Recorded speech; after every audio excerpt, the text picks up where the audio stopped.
Hello and welcome to the agenda here on the Blood Red channel with me, Kai Delaney, Theo Squires, James Martin, and Charlotte Coates. Well, some things never change, and Gary Neville has been speaking about Liverpool once again. He's made some good points and some points that you could maybe say will split opinion. So let's get straight into it then. Talking to the Webby and O'Neill YouTube channel, I think it was just before deadline day, a pre-recorded show. He said, I was at the game on Saturday, Liverpool versus Chelsea, and I said after the game that sometimes you can't quite put your finger on it, but something's not right. There's no massive spirit issue. The manager isn't falling out with the players, but there is something just missing. So, Theo, we're going to come to you first. You were at the game. Did it feel like there was something missing to you? It was a frustrating game, and it was one where as soon as Chelsea were down to 10 men, you knew how it was going to go. As soon as Chelsea took the lead, you knew how it was going to go. They were just going to defend deep and then sit on it. And it's like, well, that is what Chelsea do. They are always going to be hard to beat. They are one of the strongest teams in the Premier League, and they win games that way. They won the Champions League playing that way. So to say that Chelsea doing what Chelsea do and Liverpool not beating them is a sign of there being something missing from Liverpool. It's naive, isn't it? It's just Neville doing what he does, pretty much, just trying to find holes in what is a very good Liverpool team. Like he goes on and lists why they're so good a couple of years ago, and he's listing the crowd, the players, the manager, the style. So well, all that's still there. The only thing that's changed is it's 2 years down the line, and had a lot of injuries last year. But when the players he's picking out, they're still in the peak of their powers here. So it's not as though there's something missing. One where you could argue that Liverpool weren't at their best defensively against Chelsea. They struggled to get into the box and create clear-cut chances. I think there was Jota had a header over the bar, but other than that, everything was pretty much from outside the area. But what do you expect when you're playing a team like Chelsea? You'll put 5 defenders and then the 3 midfielders in and have them all behind the ball, all inside their own penalty area, crowding it out. It's like if it had happened against, I don't know, Burnley or Norwich, the sort of games we were seeing Liverpool struggling at home last year, then you say, yeah, something's missing. They need another offensive player or something like this.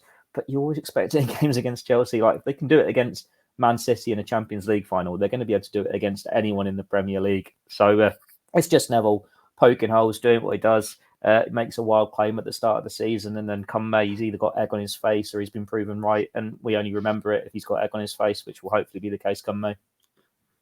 Exactly. Yeah, I think it's not the first time Neville's made a claim like this. And I mean, James, before we move on, there are other comments we'll get into later on, but I just want to get your thoughts. Do you think something's missing? Do you think Liverpool there's something not quite right, or? No, I mean, if anything, I think it's more the case that there's something back. I mean, the Chelsea game, of course, you'd want to get the 3 points, particularly once they're down to 10 men. But as Theo touched upon, it's always going to be a struggle against anyone, really, but especially against that hugely organised Chelsea side.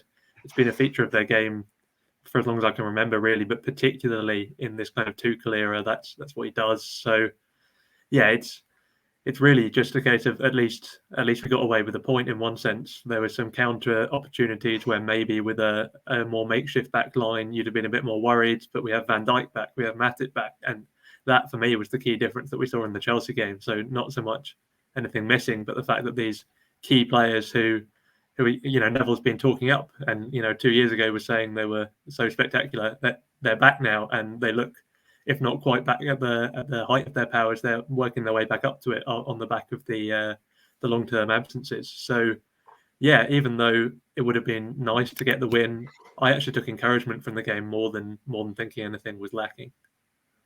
Yeah, I mean, for me, I think 7 points out of 9, including a draw against Chelsea, who many have got as potential title favourites this year, who for 45 minutes they were camped in and willing to take the point. It's not a bad start to the season, would be my take on it. Charlotte, how do you see it? Yeah, I agree. Only Tottenham taking 9 out of 9, and they've had pretty favourable fixtures. City have lost a game, United have drawn, Chelsea have obviously drawn. So I don't really think there can be complaints.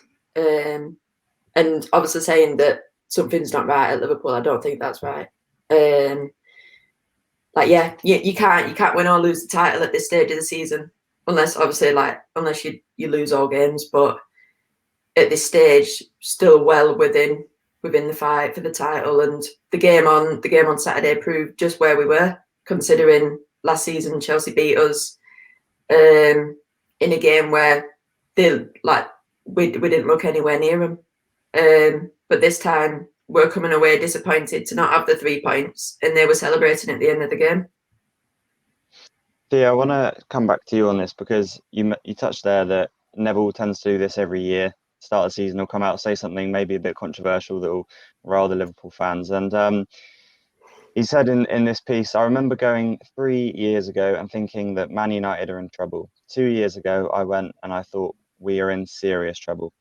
But he actually didn't, because if you go back, I know you've just done a piece on this, which is a great read. I checked it out in the prep to this, so be sure to have a look at that. But in 2019, there was a Sky Sports kind of Q&A things. He was on stage with Jamie Carragher, looking ahead to the season. And then he said, I can guarantee you, clear as day, Manchester United will win again. They'll probably win the league before Liverpool, in my opinion. They're more ripe, they're closer than you think, and it's not as bad as you think. And at Liverpool, Salah is going to leave in the next 12 months. I can see it already. I mean, that's not really played out how he thought, has it? Yeah, it was one where at the time, I think we jumped on it going, this is going to blow up in his face. And then it blew up in his face and we jumped on it again. And it's one we've done ever since. Like, Gary Neville makes a wild claim. And it's one where he's saying, like, oh, Carragher's going to agree with me. He just won't say it because we're live on the Sky. Like, Salah's going to leave. No, he's not. Salah's about to, if you believe the reports, sign this contract that's going to make him the highest paid player in Liverpool's history. And it's one where Liverpool were in such a good place 2 years ago.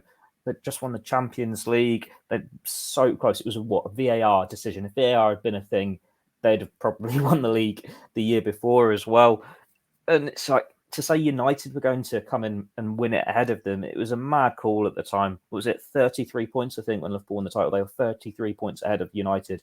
And if you look at the leagues in the last few years, even when United have been second, they've been miles off it. And it was just a huge claim. You think, well, why is Neville now rewriting history? Why is he claiming that he knew they were in trouble a couple of years ago? Because that's how it's panned out, that they were miles off the pace and it hasn't worked out. But now he's got a little swagger about him. He's got this confidence, he's cockiness. And what's happened here? Oh, Cristiano Ronaldo's back. Brilliant. Yeah, sure. Ronaldo scores goals. He's this world-class player. We all know what he can do.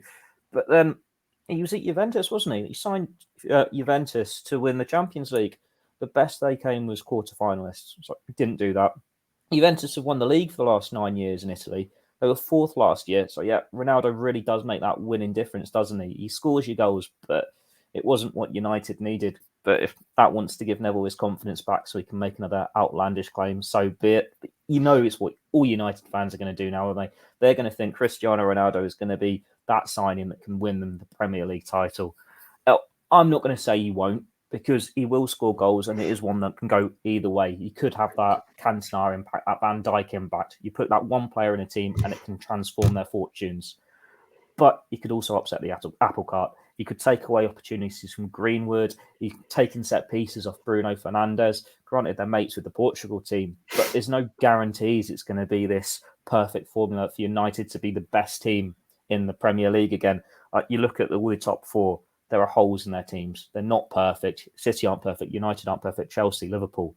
It's one where, starting 11-wise, Liverpool and Chelsea are probably the strongest, the most complete.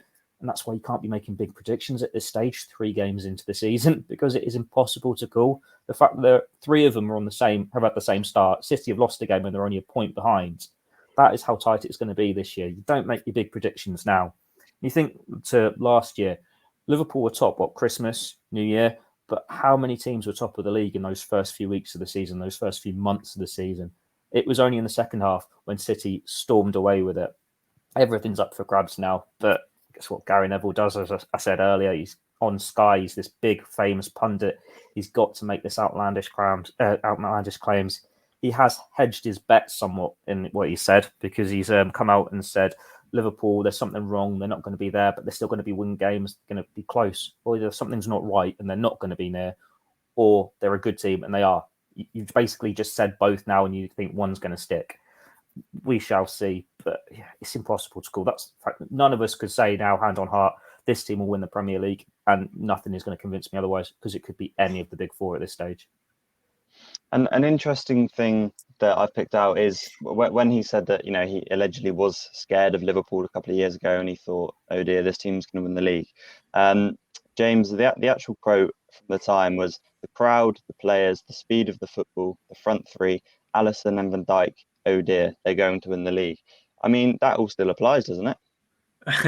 Well, I mean, they're all still there, yeah. So it's an interesting one. The only thing he could sort of hinge that on is the fact that other teams have strengthened while Liverpool, you could say, have stood still. So while Liverpool's players are all still the same, you've then got Chelsea bringing in Lukaku. You've obviously got City bringing in Grealish.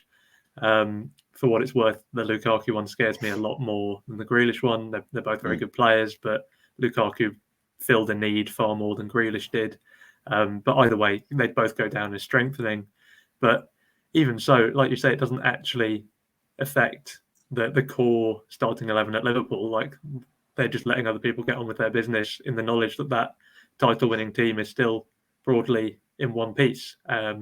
And like I say, they're restored after the injury problems. So, yeah, it's an odd one to pick out in the sense that, yeah, nothing's changed at Liverpool. So you could argue they're still in that strong position to challenge, and you would have to expect them to challenge.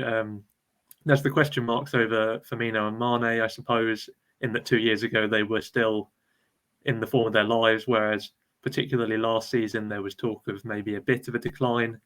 I think it was exaggerated. Mane's numbers were still relatively strong last season. He did go off the ball towards the end.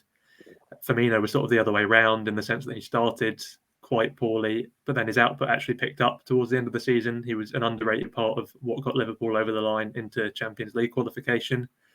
And obviously he started quite strongly this season with a goal on the opening day off the bench. So, yeah, to some extent it does hinge on how much Mane and Firmino can hit their peaks again. But there's some signs that they might be able to do it. They've both scored already this season. So, yeah, particularly if those two can get up and firing, then the same things that made Neville so supposedly worried before, yeah, they all still apply. And do you think, Charlotte, I mean, we know that Klopp has taken exception to comments made on Sky. We've seen he's had, crossovers with Roy Keane and things live on air before. I mean, these comments, if anything, he'll be happy with them right now. The fact that people are almost writing Liverpool off, that would be exactly what he would want. There's no pressure on Liverpool, and they can come from the position of the underdog. Yeah, like history shows that Liverpool coming from an underdog position, it helps. And when everyone's focusing on these teams who have made big signings, everyone's forgetting about Liverpool, like pretty much the same side that won the title 2 years ago, won the title easily as well. Champions League before that, everyone's forgetting about quite how good that side was, and that side is still there. So, yeah, I think the fact that Klopp can just go about his work and just go game by game with that side, and then come Christmas, see where we are, and people might start talking about Liverpool, thinking, "Oh, hang on a minute, like they're actually going to be up there." Theo, we'll come back to you because I'm conscious we don't want to make this a 20-minute Gary Neville bashing. I'll give you an opportunity. That's basically what my piece was, wasn't it? 20-minute Gary Neville bashing. I'll give you an opportunity to maybe put a little bit of praise his way, because that's what he's done to Liverpool. He has gone on to say, for Liverpool to finish third last season was unbelievable. Klopp is still doing a great job.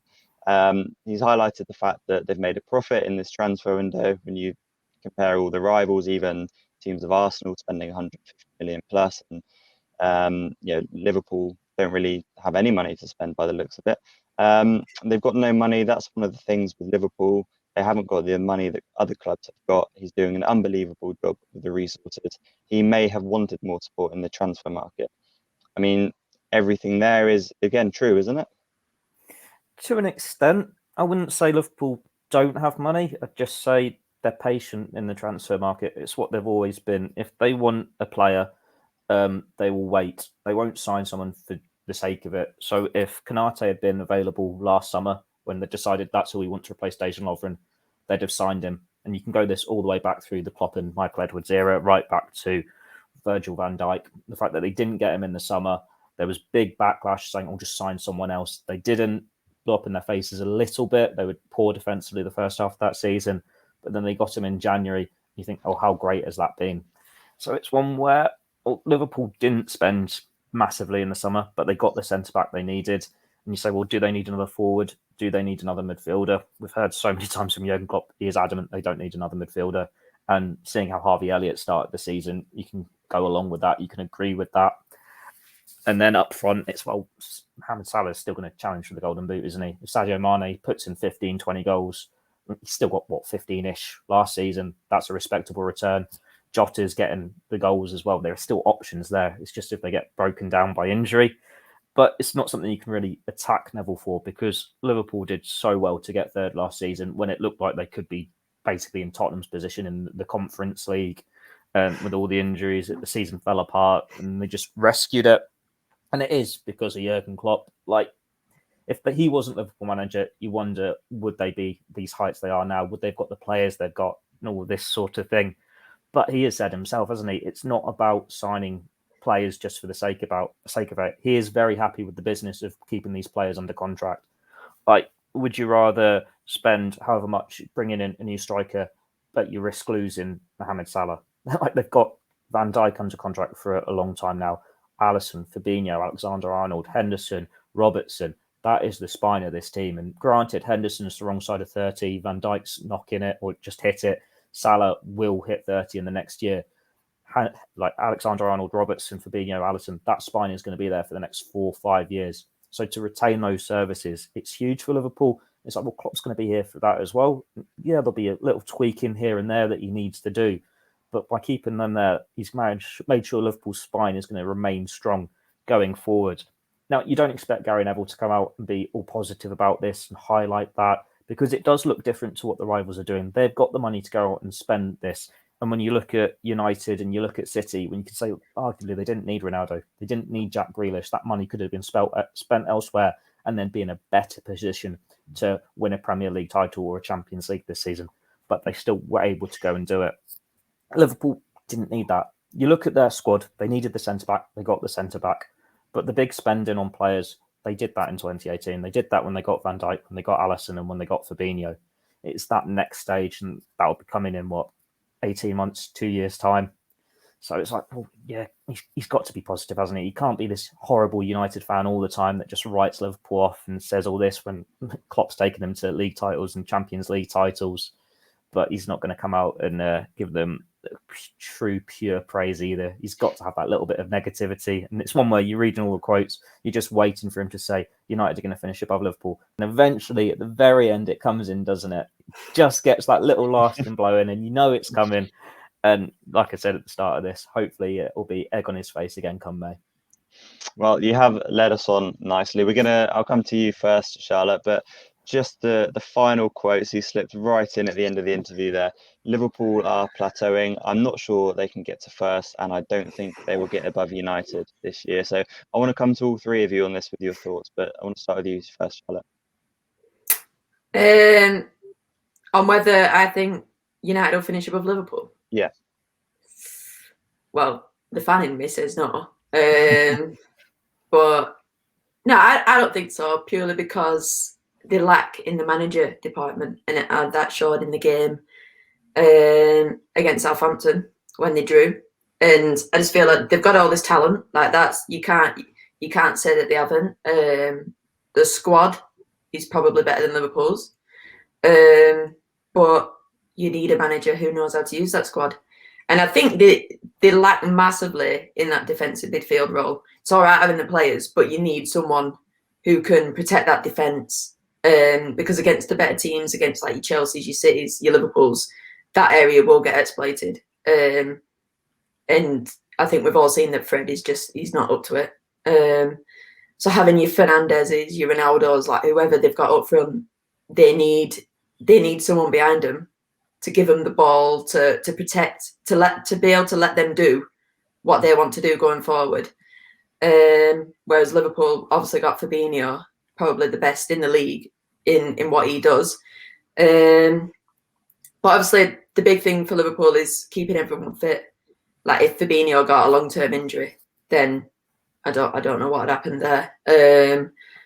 But as long as Liverpool keep the main players fit, then I think from the league winning season, I don't think United can catch up from that, and the fact that they only finished 6 points in front last season when Liverpool had no defence. James, the pre-season predictions. I think Gary Neville had Manchester United third with Liverpool fourth, and Carragher had them switched around when they did their Monday Night Football. How do you see it? Yeah, I mean, Theo's warned against making any predictions after 3 games, so I'm worried about doing it now. But yeah, I'd be surprised if Liverpool didn't finish above Manchester United, to be honest. Talking about something missing in the first few games, I mean, you look at United, as Charlotte touched upon, there was the Southampton result against Wolves. They were far from convincing. Like, I'm not really sure how they came away with the win there.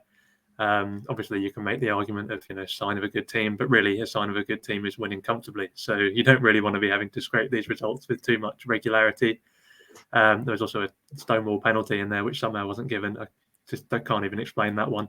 But yeah, so whereas Liverpool, their one dropping points is against Chelsea, and likewise with Chelsea, they've only dropped points against us. Whereas the games against these lesser sides, they've been much more comfortable. And ultimately, you only have to play the big six a limited amount of times in the season, and you win the league by comfortably winning those other matches. And United have looked far less equipped for that than Liverpool, than Chelsea, and Manchester City are normally a fair bet to steamroller the smaller teams as well. So yeah, realistically, I think United, even with their acquisitions, are probably still looking the weakest of that 4. I'd probably have them in 4th place, and Liverpool at least a position higher. I think first or second is the most likely finishing spot for Liverpool. So yeah, I think there'll be a gap to United. I don't think they'll just edge them. I think they will be a fair bit stronger over the course of the season. Again, injury permitting, as Charlotte mentioned. And Theo, we started with you. Let's finish with you. What's your take? It's annoyed me a little bit that all the fears about Liverpool is in case they get a big injury like last year and it all falls apart again. Well, you can say that about any team, can't you? Say, I don't know, Kevin De Bruyne breaks his legs and's out for 6 months, or Lukaku. Yeah, Lukaku. Like any of these big players, they could get a serious injury, be out for 6 months, and that could be the team derailed. But with United, Charlotte's spot on when she says it's the number 6, isn't it? Like if they had Fabinho or a Kante, I'd have them winning the league because that makes a difference. Like Liverpool have got 2 of these players in Van Dijk and Fabinho. It's like having 2 players in one. They cover that much ground. They make that much of a difference to the teams. And then it's one where out of all of United's business, the one that worried me the most is Varane because he could be a game-changing defensive addition. Like that back 4, Shaw was great last year. Wan-Bissaka's a talented player. Varane and Maguire could be a very good centre-back partnership. Question marks over his first choice goalkeeper is, but we know defenses make a difference in title races. It's why Liverpool brought in Alisson and Van Dijk and they went from challenging for 4th to winning titles. So Varane was the big one, not what they've signed offensively, but they still don't have that protection in midfield. Like it doesn't matter if you've got Sancho, Ronaldo, Martial, Greenwood, Rashford, Fernandes all bombing forward if they're going to get caught on the counter-attack or they're going to lose that midfield battle. And then it's just who can come out on top and the rest. Like City have shown they can win games and they can win titles without necessarily having a real rigid 11. They just put a load of midfielders on and it normally does the job, just not in the Champions League final. And then Chelsea, they've signed a striker who will get them goals, get them more than Timo Werner did last year, but they still, it's lacking, isn't it? They've got that defensive stability that some of the others lack, but you wouldn't say it's the best defense. It's just so many players behind the ball knowing how to see out games and they'll get clean sheets. And that's one where Liverpool on the day, everyone fit, everyone on form, probably the best in the league. But we're scarred by last season. We're scarred by the injuries of last season. Can they get over that? Can they get back to those heights from 2 years ago? It'd take more than 3 years for us to make that decision. So Liverpool should, on paper, have enough to finish above United. But on paper, they could win this league. But then they could easily finish 4th as well. It's just you need more time to see how much of an effect last season had on this team. How much of that is a statement for what they are. If it is still very much they are best in the league, best in Europe, when everyone's on form, when everyone's fit, you can't beat them. Well, who will be right come May, Gary Neville or Theo Squires? wait to the end of the season to find out the answer to that. But that is it from us here on Blood Red. Thank you to Theo, James, and Charlotte for taking the time today. And thank you again for listening. Do be sure to leave your comments, like, and subscribe. And until next time, goodbye for now.